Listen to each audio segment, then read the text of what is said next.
ಗುಡಿಬಂಡೆ ಪಟ್ಟಣದಲ್ಲಿ ರಾಷ್ಟ್ರೀಯ ಹಬ್ಬಗಳ ಆಚರಣಾ ಸಮಿತಿ ವತಿಯಿಂದ ಸಂವಿಧಾನ ಶಿಲ್ಪಿ ಡಾಕ್ಟರ್ ಬಿಆರ್ ಅಂಬೇಡ್ಕರ್ ಹಾಗೂ ಹಸಿರು ಕ್ರಾಂತಿಯ ಹರಿಕಾರ ಡಾಕ್ಟರ್ ಬಾಬು ಜಗಜೀವನ್ ರಾಮ್ ರವರ ಜಯಂತಿಯನ್ನ ಅತ್ಯಂತ ಅದ್ದೂರಿಯಾಗಿ ಆಚರಿಸಲಾಯಿತು.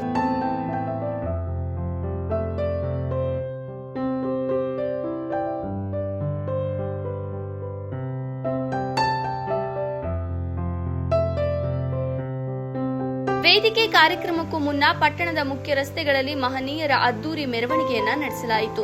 ಇದೇ ಸಂದರ್ಭದಲ್ಲಿ ಪಟ್ಟಣದ ಕೆರೆಯ ಬಳಿ ನೂತನ ಅಂಬೇಡ್ಕರ್ ಭವನ ನಿರ್ಮಾಣ ಕಾಮಗಾರಿಗೆ ಗಣ್ಯರು ಗುದ್ದಲಿ ಪೂಜೆ ನೆರವೇರಿಸಿದರು.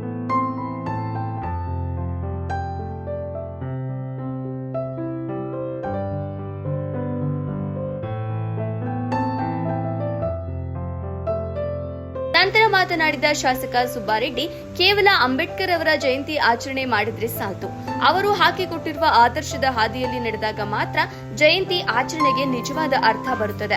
ನಮ್ಮ ಕಾಂಗ್ರೆಸ್ ಸರ್ಕಾರವು ದಲಿತರ, ಬಡವರ ಹಾಗೂ ಶೋಷಿತರ ಪರವಾಗಿ ಕೆಲಸ ಮಾಡುವ ಸರ್ಕಾರವಾಗಿದ್ದು ಸಂವಿಧಾನದ ಆಶಯಗಳಂತೆ ಆಡಳಿತ ನಡೆಸುತ್ತಿದೆ ಎಂದು ನುಡಿದರು. ಅಷ್ಟು ವಿಷಯ ಅವರ ಹತ್ರ ಇತ್ತು, ನಮಗೆಲ್ಲ ಮನ ಮುಟ್ಟುವಂತೆ ಮಾತನಾಡಿದ್ದಾರೆ. ನಾವು ಮಾಡಬೇಕಾದ್ರೆ ಇಷ್ಟೇ, ಅಂಬೇಡ್ಕರ್ಗೆ ದೊಡ್ಡ ಹೂವಿನ ಹಾಕಿ ದೊಡ್ಡ ಪಲ್ಲಕ್ಕಿ ಮಾಡೋ ಬದಲು ಅದನ್ನು ಮಾಡೋಣ. ಅದರ ಜೊತೆಗೆ ಅಂಬೇಡ್ಕರ್ ನಡೆದಂಥ ದಾರಿಯಲ್ಲಿ ನಡೆದ್ರೆ ನಿಜವಾದ ಗೌರವ ಕೊಡುವಂತ ಅವ್ಯವಸ್ಥೆ. ಈ ಸಂದರ್ಭದಲ್ಲಿ ತಹಶೀಲ್ದಾರ್ ಮನೀಷಾ, ತಾಲೂಕು ಪಂಚಾಯತ್ ಇಒ ನಾಗಮಣಿ ಸೇರಿದಂತೆ ವಿವಿಧ ಇಲಾಖೆಗಳ ತಾಲೂಕು ಮಟ್ಟದ ಅಧಿಕಾರಿಗಳು, ದಲಿತ ಮುಖಂಡರು ಹಾಗೂ ಸಾರ್ವಜನಿಕರು ಹೆಚ್ಚಿನ ಸಂಖ್ಯೆಯಲ್ಲಿ ಉಪಸ್ಥಿತರಿದ್ದರು. ವರದಿ ಮೊಹಮ್ಮದ್ ನಾಸರ್, ಗುಡಿಬಂಡೆ. ಗಣರಾಜ್ಯವಾಗಿ ರಚಿಸಲು ಮತ್ತು ಅದರ ಸಮಸ್ತ ನಾಗರಿಕರಿಗೆ ಸಾಮಾಜಿಕ, ಆರ್ಥಿಕ ಮತ್ತು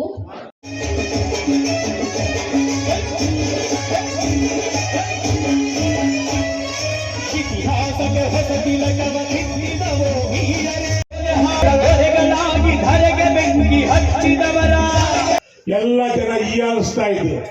ಸ್ಕೂಲಲ್ಲಿ ಸರಿಯಾಗಿ ಅವ್ರನ್ನ ಯಾರು ಪಕ್ಕದಲ್ಲಿ ಕೂರಿಸ್ಕೊಳ್ತಾ ಇಲ್ಲ, ಎಲ್ಲದು ಸರಿಯಾಗಿ ನೀರು ಕೊಡ್ತಾ ಇಲ್ಲ. ಯಾಕಂದ್ರೆ ಈ ಅಸ್ಪೃಶ್ಯತೆ, ಅನಿಷ್ಟ ಪದ್ಧತಿ ಸುಮಾರು ವರ್ಷದಿಂದ ಇದೆ ನಮ್ಮ ದೇಶದಲ್ಲಿ, ಇಲ್ಲ ಅಂತ ನನಗೆ ಲೆಕ್ಕ. ನಾನು ಇದೇ ಹಳ್ಳಿಯಲ್ಲಿ ಹುಟ್ಟಿದವನು. ನಾನು ಐ ಥಿಂಕ್ 5ನೇ ಕ್ಲಾಸ್ 6ನೇ ಕ್ಲಾಸ್ ಇದ್ದೆ. ನಮ್ಮೂರಲ್ಲೇ ನೋಡ್ತಾ ಇದ್ದೆ, ಪಾಪ ಯಾರಾದ್ರೂ SC ST ಬಂದರೆ ಚಂಬಲ್ಲಾಗಲಿ ಗ್ಲಾಸಲ್ಲಾಗಲಿ ನೀರು ಕುಡಿತಾ ಇಲ್ಲ, ಬಾಯಲ್ಲಿ ಇಟ್ಕೋಬೇಕು, ಮೇಲಿಂದ ಉಯ್ತಾ ಇದ್ದದ್ದು, ಟಚ್ ಆಗಬಾರ್ದು ಅಂತ. ಅಂಥ ಅನಿಷ್ಟ ಪದ್ಧತಿ ನಮ್ಮ ದೇಶದಲ್ಲಿ ಹಿಂದಿನ ಕಾಲದಲ್ಲಿ. ಆದರೆ ಈಗಂಥ ಪದ್ಧತಿ ಇಲ್ಲ. 99% ಇದೆ, ಇನ್ನು 1-2% ಎಲ್ಲ ಇರಬಹುದು, ನಾನು ಇಲ್ಲ ಅಂತ ಹೇಳಕ್ಕಾಗಲ್ಲ. ಆದ್ದರಿಂದ ತಮ್ಮೆಲ್ಲರಿಗೂ ರಿಕ್ವೆಸ್ಟ್ ಮಾಡ್ತೀನಿ, ಅಂಬೇಡ್ಕರ್ ಒಂದು ಮಾತು ಹೇಳ್ತಾನೆ, ನಾವು ಈ ಒಂದು ಪ್ರಜಾಪ್ರಭುತ್ವದಲ್ಲಿ ಮುಂದೆ ಬರಬೇಕಾದ್ರೆ ಮೊದಲು ವಿದ್ಯೆ ಕಲಿಯಿರಿ ಅಂತಾರೆ.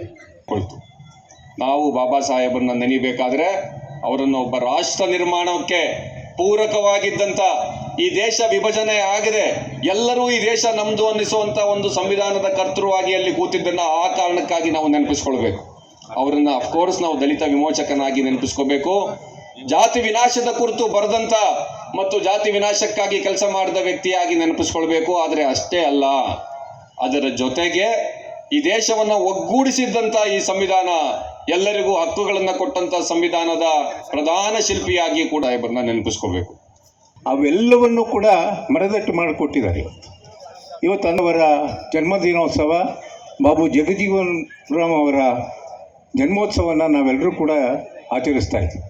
2 ದಿವಸಗಳ ಹಿಂದೆ ಬಾಗೇಪಲ್ಲಿಯಲ್ಲಿ ಕೂಡ ನಾವು ಸುಬ್ಬಾರೆಡ್ಡಿ ಅವರ ನೇತೃತ್ವದಲ್ಲಿ ಒಳ್ಳೆಯ ಕಾರ್ಯಕ್ರಮಗಳನ್ನು ಇದೆ